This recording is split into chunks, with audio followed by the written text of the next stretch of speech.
All right, so the $1,000,000 question that I am laying on the table for your perusal. And if you are an atheist listening to this, I ultimately don't think this question is going to be optional. I think the success of atheism as a movement depends on this being answered philosophically and correctly. What is the status of immaterial objects given atheism? I really honestly think this is potentially a game changer. I really do.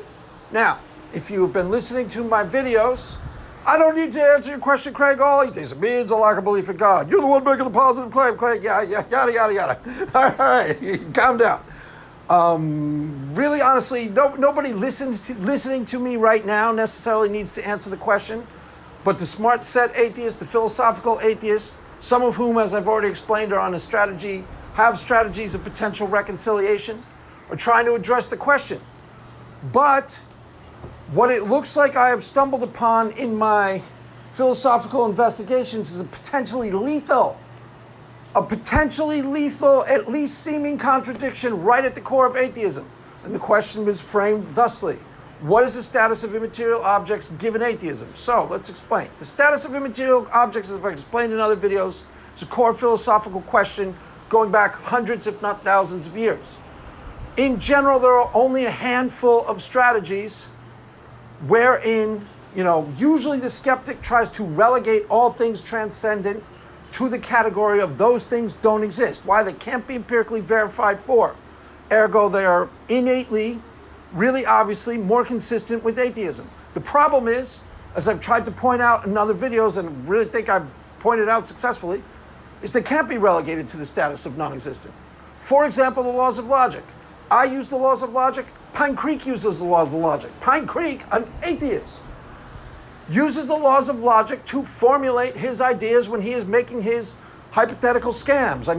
His hypothetical questions, his scams, when he's formulating his scam questions. I did a video on the Flying Man. Flying Man, I won't go into it right now, but I'll go into it in other videos. My criticism has to be addressed. It's not properly analogous. No, it's not. If it's not addressed, things can disappear. Why? It's not properly analogous. As I've said many times, won't go into it in this video. I'll explain it. I think I explained it one I already made today. So even Pine Creek, for example, uses the laws of logic. Correct. The problem for Pine Creek and all atheists is that this is potentially really, in principle, not consistent with atheism at all. So Pine Creek and every atheist listening to me is using something. So they're acknowledging they're there. Yes, the laws of logic exist. They're immaterial, invisible, transcendent, other than matter and motion. Do you automatically see how that is potentially not necessarily consistent with atheism at all? Because you should. It's pretty obvious. Now you can't say they aren't there. Why? Because I already said we both use them. And Pine Creek, just like I do, has to assume the laws of logic in order to use the laws of logic.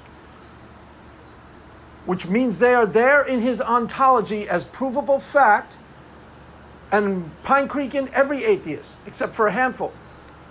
And what the potential contradiction is that it is there in their ontology as provable fact, except as of this hearing, not yet present and accounted for in their epistemology. Do you now see the problem? It's potentially a lethal problem, guys. I'm not kidding. It's potentially a really lethal problem. I know that sounds like a lot to be saying, but I promise you I'm telling you the truth. Why? Because if it turns out that they cannot be made consistent with atheism, things like the laws of logic, that's not the only transcendent category. That's just the easiest one to talk about. Mathematical axioms, there's a whole bunch of them. The one versus the many, particulars versus universals, yada, yada, yada, yada. Now, some of them may be able to be nominally ascribed to. In other words, you're a nominalist, you say they exist in name only, hence they have no ontological status. Some of them, but some of them can't. And that portends a lethal contradiction right at the core of atheism. Potentially lethal. So, as I've said, you've got 3 atheists who are philosophically minded, who are smart enough to have already seen the problem, already trying to address it. Who did I say? Emerson Green. What's his solution? He's a spooky naturalist. I'm a spooky naturalist. Woo! Spooky naturalist.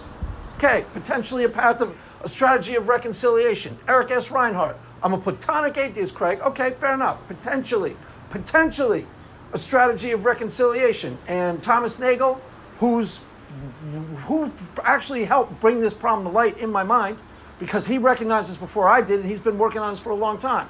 And as of yet, I don't think he has a reconciliation. I don't know how he's labeling himself. I don't know how he's defining himself. But herein lies the problem. So the atheists, all atheists, have to acknowledge that the laws of logic exist. Why? Because they use them just like everybody else does. They are the preconditions of intelligibility, just like the presupper says. In order to have clear thinking rules of inference like the laws of logic, the atheist makes use of them when they are formulating their atheist ideas. When Dave Rollins and Joe are saying, how many babies should we eat today? I don't know, let's think about it. They formulate their atheist strategy for, getting all the babies and eating them all.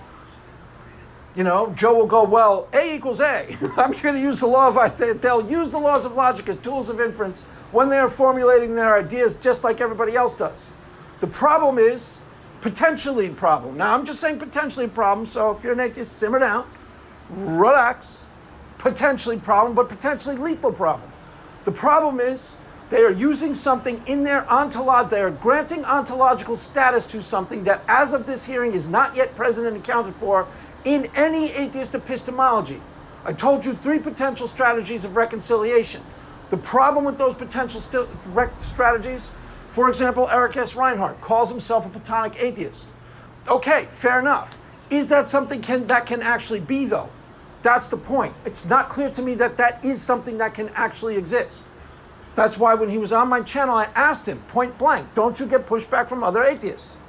And, he's a smart guy. Obviously, he sensed that I was, setting him up. I was setting him up for play. My play was materialized 2 years later, but I was setting him up. I was trying to, get him to answer me, to tell me how other atheists argue against him, because he might not be somebody who's allowed into the atheist clubhouse. Why? Because Platonic forms are not necessarily compatible with atheism. That's the point. Are they? I don't know. It's not entirely clear to me that they are. So I was trying to ascertain what pushback he gets from other atheists. They will literally say to him, you got any evidence for your Platonic forms?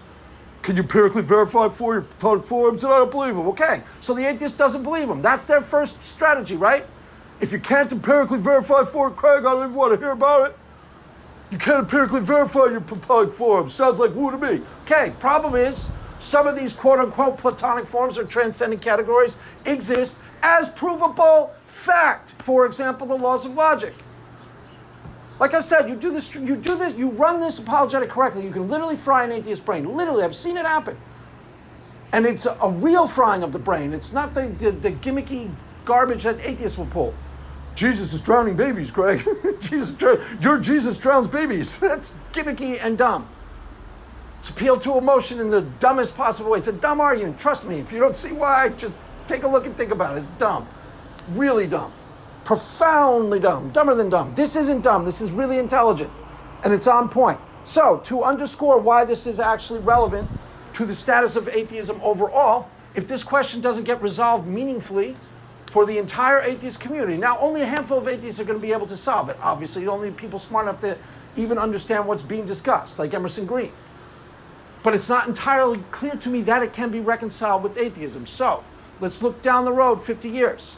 It's entirely possible that this is the beginning of the end of atheism, that I notice a potentially lethal contradiction in atheism, something that you have to grant the laws of logic ontological status. Why they're there is provable fact. I use them, you use them. We both use them.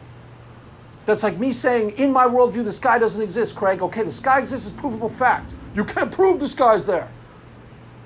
That's why not everything is available for empirical investigation. That's why transcendent argumentation, X is a necessary precondition of Y therefore X is extraordinarily powerful and been underused by the Christian community. If you do not understand how presuppositional argumentation, transcendental arguments work, they're really powerful. And they are a way of proving the thing that can't be empirically verified for. Why? Because it's a necessary precondition. X is a necessary precondition of Y therefore X. The cake, the cake requires flour and water. Cake, therefore flour and water were there. Something like that. I didn't say it all that clear, but everyone understands. It's a rock solid form of argumentation, a transcendental deduction, a transcendental type of argumentation. Gödel's incompleteness theorem is a type of transcendental argument. It's rock solid. And the laws of things like the laws of logic are there, precondition of intelligibility, just like the presuppers said. They move the argument too far. I'm not entirely certain that God himself is the precondition of intelligibility. That's the ultimate point they're trying to make. That might be too much of a stretch.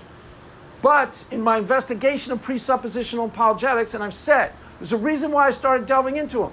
Okay, I watch Trent Horn versus Pine Creek Doug, and I'm looking at this like there's a problem here. There's a flaw in this. What? Pine Creek, what's the flaw? Is that Trent Horn, the thesis of the resurrection argument is I'm going to lay down some material facts and you, the atheist, have no choice. Resurrection or bust. These facts are going to be so compelling in and of themselves that you're going to go, it had to be a resurrection. It's not going to work like that. Why? Because an atheist is coming at the problem from an entirely different paradigm of reality. A committed naturalist. So to Pine Creek, he's a paradigmatic guy. I'm using examples of the atheist. I apologize for everybody else. To Joe. Joe. Especially good video, Craig. Cheerio. Joe, how's it going so far? Especially good, Craig. I'm loving it. Got those ties ready? No, not just yet. I think I'll hold on to the ties for a minute or two. Pine Creek, you got those ties ready, pal? Give me the ties, Pine Creek. Give me the ties. Why? Because I really think this could be the beginning of the end of the road. I saw Pine Creek try and wrestle with this. Pine Creek will tell you, yes, the laws of logic exist, and then he'll try and back out of actually having to admit what he has to admit. Why? Because they actually exist as provable fact. I use them, Pine Creek uses them. So they are present in Pine Creek's ontology, something that he is not accounting for as of this hearing in his epistemology. Do you understand why that's a potentially lethal contradiction? I can't have a worldview that says the sky isn't there. If the sky is there, it's provable fact. Why? Because my worldview will eventually be relegated to minority status. Why? Because it doesn't account for the world as it actually occurs. Everybody understand why? Young Earth creationist. That's why nobody takes him seriously. I apologize for using you guys as the example one too many times, because it looks to everybody who reads that the Earth cannot be 6,000 years old. Why? Because all the evidence suggests otherwise. So that worldview there's still people who hold to it, but it's been relegated to minority status. Why? Because it does not account for the world as it actually occurs. And this is a potentially lethal contradiction at the heart of atheism. So let's take the smartest atheist you can think of, and I'll show you why. You don't have to believe me now. Just understand that this train's a-coming. And so far, I only know 3 atheists who are working on it. This train is a-coming. Why? Because I'm telling you the God's honest truth. Yes, the laws of logic exist. Pine Creek has to admit they exist. Why? Because he uses them too. So he is using something that is there. We can transcendentally deduce that they are in fact there. Why? The necessary precondition of intelligibility. Period. End of discussion on that end. The only discussion that needs to be had is how is he going to account for it given atheism in his epistemology and stay true to being an atheist. Got to be true to your school, kids. You can't say, I'm an atheist, and then, but I do believe in God. That's why it's a little contradictory. You do? You sure you're an atheist? I'm an atheist, but I really believe in Jesus. Well, that's God, dude. Well, I don't make sense. Okay, fair enough. I'm incoherent. Okay, fair enough. This is potentially lethal. So let's take the smartest atheist you can find. I'll show you exactly why. Let's take the smartest atheist you can think of. Okay, Alex Malpass, Osmandius, Graham Oppie, Answers from Reason Crew. You threw us in there, Craig. I threw you in there, guys. Thanks, Craig. No problem. And Dave Rollins. Dave Rollins is the smartest of all of them. Dave Rollins is like super intelligent. Actually had a really good point the other day.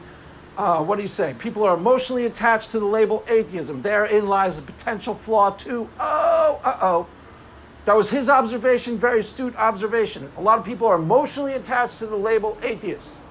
With ex-fundies, I think they see it as a source of empowerment. They think it's cool. Oh, I'm badass. I'm an atheist. It's like being a punk rocker. Oh, I'm an atheist. Rah, rah. I read Richard Dawkins last night. Rah. I bet you $1,000. That's how it went down in fundy camp, Jesus camp, or wherever. The rebellious kid, instead of going drinking and doing drugs, snuck a Richard Dawkins book in. That's why they think it's cool. Because it says, I read Richard Dawkins last night. Rah. You read Richard Dawkins, man? Oh, so badass. I swear to God, that's how it went down. I bet you $1,000 that's how it went down. Why? Because atheists seem to think atheism is cool, and I bet you that's the only possible explanation. Anyways, didn't mean to change subject. It's the only possible explanation, because it's not really all that cool. Other than that, Dave Rollins and Joe are cool, but not because they're atheists. Eating babies isn't cool, guys. It's not moral, it's not decent, it's not right. Anyways, getting back to the issue at hand. So let's take the smartest atheists we can find. Who did I mention? Alex Malpass, Graham Oppie, Answers from Reason, Ozymandias, Matt Dillahunty, Scott Clifton. Let's put Shannon in there for good measure. Not just a pretty face. She's a pretty face, Craig. She's got nothing to say. She's not just a pretty face. She can be really smart sometimes, so we'll put her in there. And if we put Shannon, fine, we'll include Paul too. Paul, you can tag along. fine. Put Paul in there too. Paul Ogia, we'll put him in there too. Apologia. Who else is smart? James Fodor's smart. I'll put Jeffrey Williams in there. Everyone will object. I'll put him in. He knows quantum mechanics better than everybody else. Jeff, I'll put you in there. Thanks. You're welcome. Anybody I left out? Oh, there's like Paul Draper and all those guys. Throw some of them in there for good measure. Shake it up. Now you have a who's who of the smartest atheists you can find. Let's say 20. Okay? Atheist community ain't that big, is it? No, 20. Now let's say they all go, wow, that Craig is really smart. That Craig Reed is really smart. Matter of fact, I agree with him. Oh, Emerson Green, let's put Emerson Green in there. And fine, real atheology, put those guys in there too. Even though that's dry apologist, and it's just a really dry apologist, even though it's a dry apologist. Okay, so let's put them all in there. Now let's just say tomorrow they decide, wow, that Craig Reed is really smart. He's right. There are laws of logic and other types of transcendent categories. How do we account for them given atheism? I don't know. We should abandon the position. I am now calling myself, I don't believe in his God though. See, the atheist is going to me, I don't believe in this guy, Ferret Craig. Yeah, I understand that. You've got no evidence for it. Okay, I understand. We already cleared that one up. I don't believe in him, though. I understand that. Okay, so Graham Oppie says, I am no longer calling myself an atheist. I am a Neoplatonic agnostic, or an agnostic Neoplatonist. How you like that? How you like them apples? Those 20 people, the smartest in the who's who in the atheist community, go, you know what, Craig Reed's right? I can no longer philosophically justify the position atheism. Why? Because there are transcendent categories. They do exist as provable fact. Ergo, from now on, I am a agnostic Neoplatonist, like John Vervaeke. John Vervaeke started out as a rough and rowdy atheist guy too, and then he gradually, started shifting his position as he learned more. That's what happened. Promise. Okay, so those guys all quit atheism and they label themselves what? Agnostic Neoplatonists. On that day, if that were ever to happen, the rest of the people here carrying the flag would never survive. We'd vaporize them in a minute. They think they're the predators. They'd find out really quickly. Nope, you're the lunch, pal. You ain't the predator. You're the lunch because you're the dummies. You think you're the smart set because you've been borrowing the cachet of the intelligentsia. If they were to abandon the position, if they were to see the logic of my position, Philippe Leon, for example. I borrowed some of this from Emerson Green and borrowed some of this from Felipe Leon just to source it out properly. And they decided to become agnostics. There'd be nobody left to carry the flag. The rest of the players on the field would be vaporized. The rest of the players on the field will be vaporized. I promise, they'd be vaporized almost immediately. They'd be running for the hills. I could line up 100 of them. I could debate 100 of them at once. Start with, okay, you want to debate? Yeah, let's start with what is the status of immaterial object given atheism? I swear to God, there was one almost debate me bro type guy. I won't mention his name because he wasn't officially a dick to me, so I won't mention his name. Otherwise, I would embarrass him, but I won't embarrass him. But I was streaming with him publicly, and he was really being dumb and dishonest. Standard atheist crap. And I was like rolling my eyes the whole time, but I was patiently enduring the stupidity. Why? I didn't want to vaporize the guy. There was nothing in it for me. I didn't want to fry his brain and make him look stupid, even though I easily could. He was talking about presupposition. Never heard of it. Never heard of presuppositional apologetics. He's streaming on atheist channels. Huh? Never heard of it, huh? Great research you're doing there, and we're the great critical thinkers, Craig. Right? Okay. Or barely heard of it. Couldn't tell me what it was, but he was sure that it was wrong. Okay. So why didn't I vaporize him? Because I patiently endured all the dumb and dishonest things he was laying down. Why? Because I was there as diplomat. I made a cost-benefit analysis. It's not in my best interest to vaporize this clown and make him look dumb, smoke this fool, trying to shut his foolish mouth. But I very easily could have. Very easily could have. Could start, okay, what is the status of immaterial objects given atheism? You know what he said? What it said? You want dressing with your word salad? Ugh, it's not word salad, fool. It's not word salad, fool. It's a real philosophical question. Just because you're too much of an ignoramus to even understand it, doesn't mean it isn't real. You still want to tell me you're the great critical thinker and I'm the dummy versus you? Because that's his presupposition. I was the Christian, ergo I was the dumb one. Well, I wasn't. I was holding my peace. Why? Because I correctly gathered that it was not in my best interest to make that guy look as stupid as he was.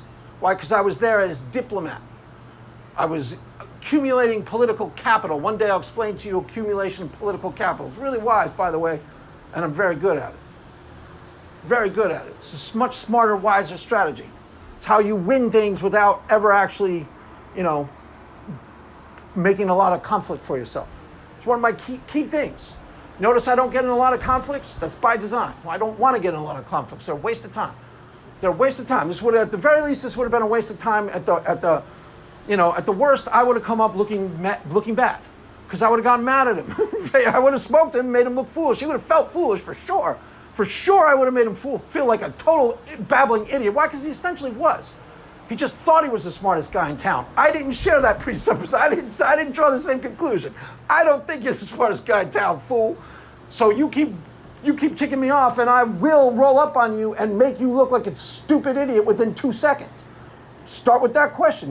I swear to God, if I start with that question, I swear to God, he would have answered me, you want fries, you want dressing with your word salad. And then I would have said, it's not a word salad, you idiot. You want me to unpack it for you like you're 4 years old? You want me to unpack it for you like you're an ignorant 5th grader? Then he would have felt dumb, correct? But I also would have looked probably like not, hey, nice Craig Reed is turning into Reedy. Craig Reed is a fun guy. Now he's being the mean guy. So you can't be good cop and bad cop at the same time. That's why we need somebody to police these imbecile atheists. And it can't be me. Why? Because that's not my role. It's not my role. Every time I play that role, signals get crossed. I'll do it every once in a while. Why? Because I get annoyed. I'll get annoyed. Disrespect me in public, and you better watch out. Why? Because I'll get you back. I promise. I'll remember that. I mean, it doesn't really happen very often. Nobody really does it. So it's not something I even need to address. But, okay, so do you see the issue at hand? Atheists operate under the presupposition that they're the great critical thinkers. They're the smartest, most wonderful people in town. Problem is, it's not really true. The other potential problem is there is a potentially lethal core contradiction at the heart of atheism. And if the smart set decides to abandon the position based on what I said, why? Because it's really possible, unless one of those 3 heroes, I gave you 3 potential heroes who understand the issue and are coming up with a strategy of reconciliation. Who's your hero? Emerson Green, he's your hero. He's a spooky naturalist, and he's going to ultimately try to reconcile it to the atheism. But what if he says it can't be done? I'm now a Platonic agnostic. A Neoplatonic agnostic, Craig, I don't think it can be done. Uh-oh. That's 1 down. And then one day, Graham Oppy says the same thing. Uh-oh, 2 down. You see the issue? There's a really potential lethal core. Some other apologists who know this stuff well enough, the Eastern Orthodox crew understand philosophy really well. It's where I got a lot of this from. The patristic faith guys, that guy's sharp. That guy knows what time it is, and he unpacks this stuff really well. And he will tell you that's a lethal contradiction at the core of atheism that can't be reconciled. I'm not willing to say that just yet. I'm willing to throw it out there for your edification. And if you're the atheist, you better heed the warning. Why? Because he is right. It is potentially lethal. It needs to be reconciled. Otherwise, everyone will abandon the position. Except the dummies. That's how it works. Atheists say, and this is the correct paradigm of reality, atheism in some ways as a core philosophy, in some ways can be superior to other philosophies. Why? Here's the superior part. Almost every atheist says, I want to believe that which is true, and I proportion my confidence to the evidence presented. So their standard of justification is based what? Entirely on the evidentiary warrant, correct? Okay, that's a great paradigm of reality. That and critical thinking will get you everywhere. So that's a really good maxim for everybody to hold to. But the problem is now they have to apply it. And so far only the answers for Reason Crew aren't the only people who do that. But they apply it. They look at the evidence and they parse out the data. As I said, the second most common type of atheist is an honest actor. I swear to God, the first most common type is a total clown, gets in your face and wants to debate about everything, doesn't know anything about anything. Yeah, Mr. Science, fallacy this, fallacy that. It's a total goofball idiot. The second most common type is an honest actor. The answer is Stacy something or other. What's her name? Carrie Stacy, what's her name? I don't forget her last name. But she's like very common. You don't always know who they are. Why? Because they're not as loud as the other guys. But they're in the mix. And they will check the receipts. They're generally speaking, they deconverted for reasons of integrity. Okay? Because someone was trying to sell them stuff that they thought was false and were probably correct. Depending on which church they went to. Yeah, they're probably right. So they were trying to be sold a bill of goods that they didn't believe in.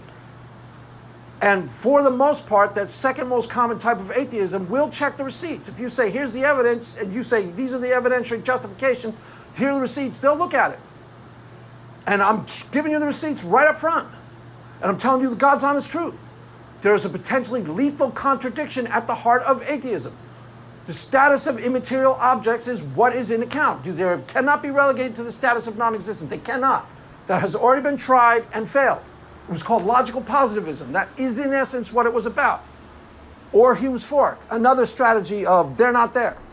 Relegating to the status of not actually there.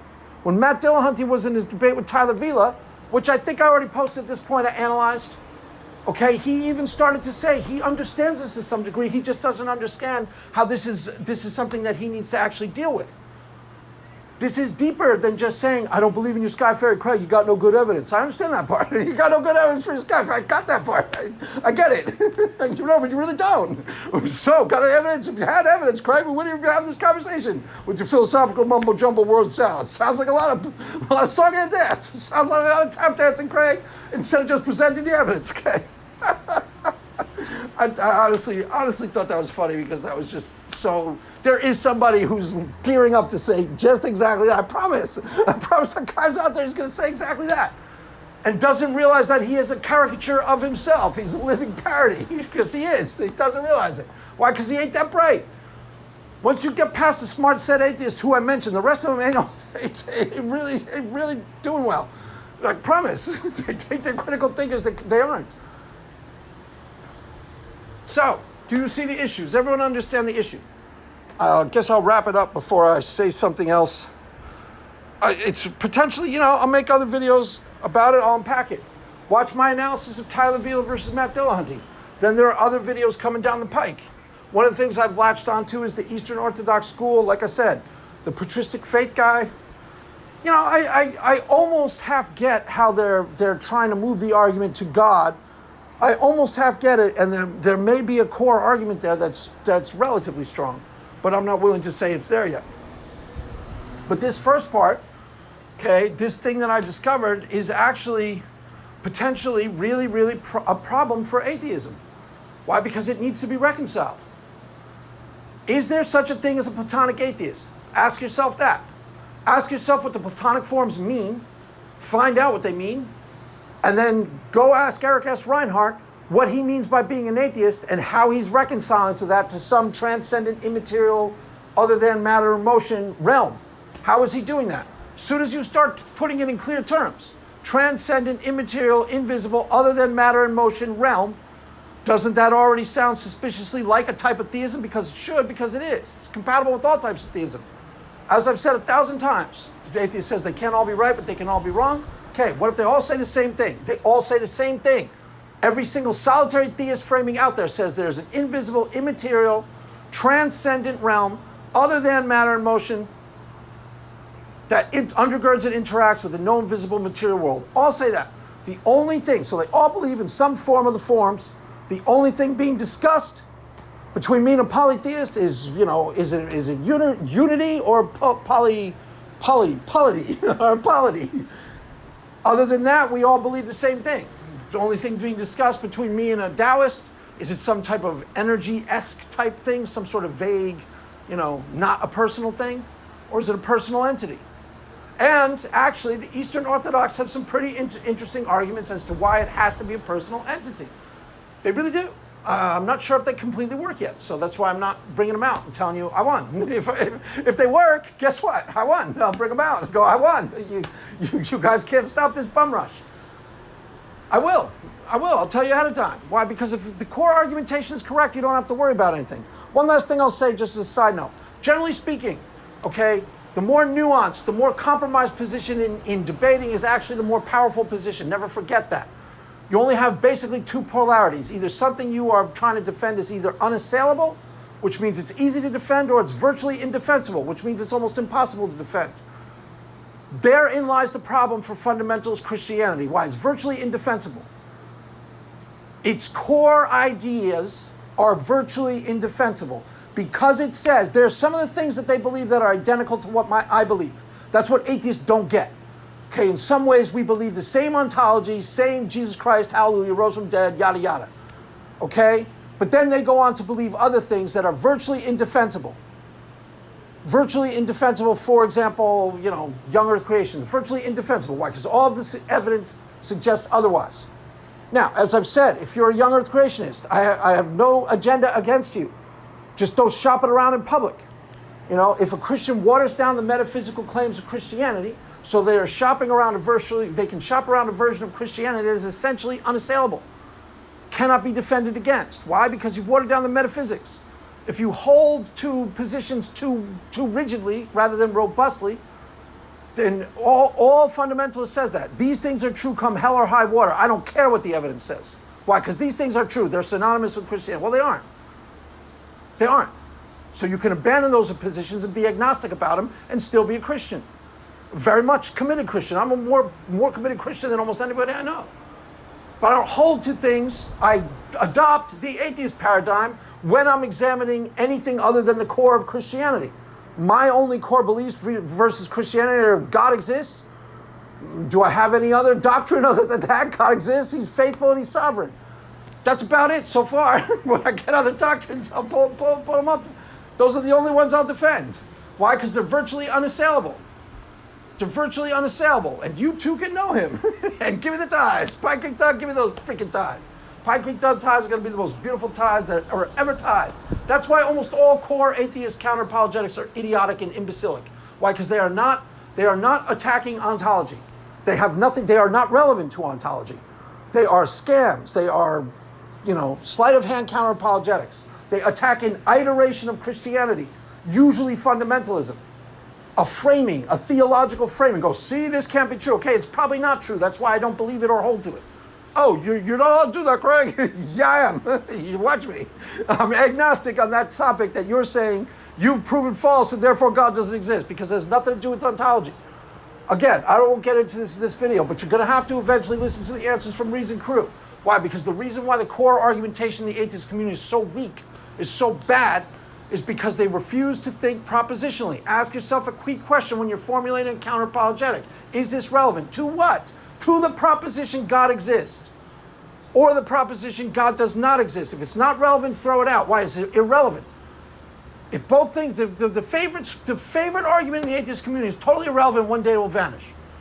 Just challenging scriptures in the Old Testament, Craig. Oh my God, how do I handle the cognitive dissonance? Don't care. Why? I didn't write the Bible.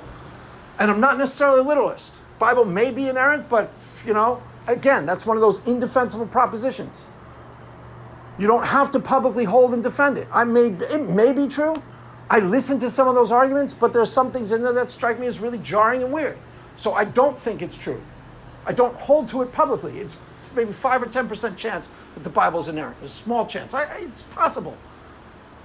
Some of the things that atheists say are contradictions aren't really that big of a deal. But the point is, it's irrelevant. Why? Because there can be challenging scriptures in the Old Testament. God can exist at the exact same time. Correct? Correct.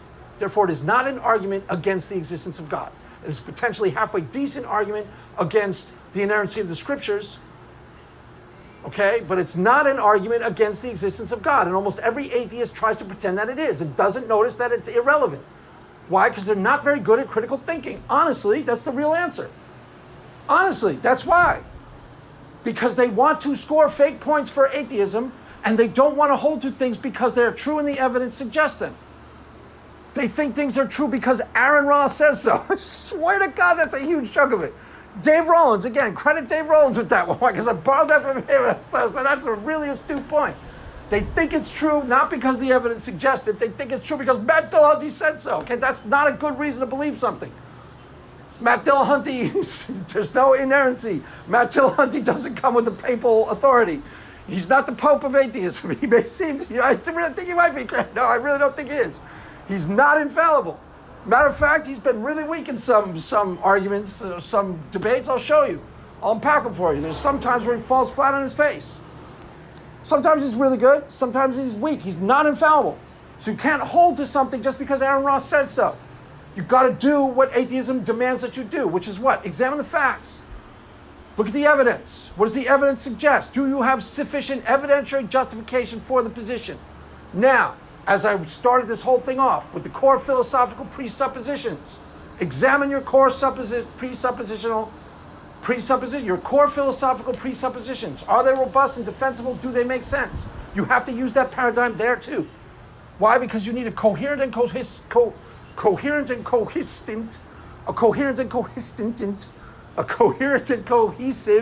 worldview. Why? Because it's better served to you if you do. You want your beliefs to be robust and justifiable. Correct. Why? Because there's a really better chance that they're all true if you do that. That's the one thing atheists are right about. If you hold to the evidence, there's a really good chance that you're going to be believing things that are true. So there's the evidence. There is the evidence about transcendental categories. You, the atheist, know that they are there and you use them just as much as me, the theist. But so it's present in your ontology as of this hearing. But as of this hearing, not yet present and accounted for in your epistemology. And when I say that's potentially lethal for atheism, I ain't kidding. I don't think I'm kidding and I don't think I'm exaggerating. Logical positivism had its heyday too. And all the smarty pants said, I'm a logical positivist. And then one day it vanished. Why? Because there was a core contradiction at its heart that wasn't reconcilable. And I'm not saying that's true of atheism. I'm not willing to say that, but darn, take a good look at it. It's in your best interest to take a really good look at it. Why? Because that may actually be the case. And if that's the case, I promise you on pain of death, I don't have to convince all you dummies lining up to argue with me. I don't care what you think. But I can easily convince the smart set atheists. Why? Because they listen and they examine the evidence and they're honest and they look at the facts. If I really wanted to, I could convince. All right, so wifey just interrupted my great flexing. With that, I will wrap her up. So potentially there is a lethal potential. Potentially, it might not be a thing, but you need to examine it. Why do you need to take a look at it? Because if it's really a thing, I don't need to convince every dummy atheist in town. Don't care what they believe. Don't care at all. But I can grab the ear of some of the smart set atheists, and if I really got the goods on this, and this is really true, and this really is a contradiction, guess what? I can convince them. Why? Because they believe what is true based on the evidentiary justifications. They don't believe what's true just because atheist says so, or just because it's better for atheism if they believe it. Most of the smart set atheists are really honest. That's their saving grace. What? Because they're honest. So if I really got the goods on something, I can pull them aside. I can say, Joe, Dave, check this out. I really think the evidence suggests this. And they will examine the evidence. They won't go, Craig Reed's a dirty Christian. He's a dirty Christian. Throw rocks at him. He sucks. He's a Christian. Luke might. Luke will persecute me no matter what. He'll persecute me no matter what. But the other guys will look at the evidence. And if I really got the goods on this thing and I'm really telling you the truth, and so far I got the goods at the first stage, yes, absolutely got the goods. So I can pull the smartest atheists and go, look, I got the goods. And guess what? They're going to yield. Why? Because atheism demands that they do. Atheism itself, the core proposition of atheism, demands that they look at the evidence, examine the facts, and if I got the goods, they yield the territory. Why? Because they want to believe that which is true, and they will proportion their beliefs to the evidence presented. Correct. So, there you have it, kids. I'm not saying it is true. You got 3 smarty boots atheists working on a strategy of reconciliation. I'm just not entirely sure that they can find one. Really not. So we shall see in the months and years to come. So with that, I will wrap her up. That is all for now, kids. The Mass is ended. As always, go in peace. Amen.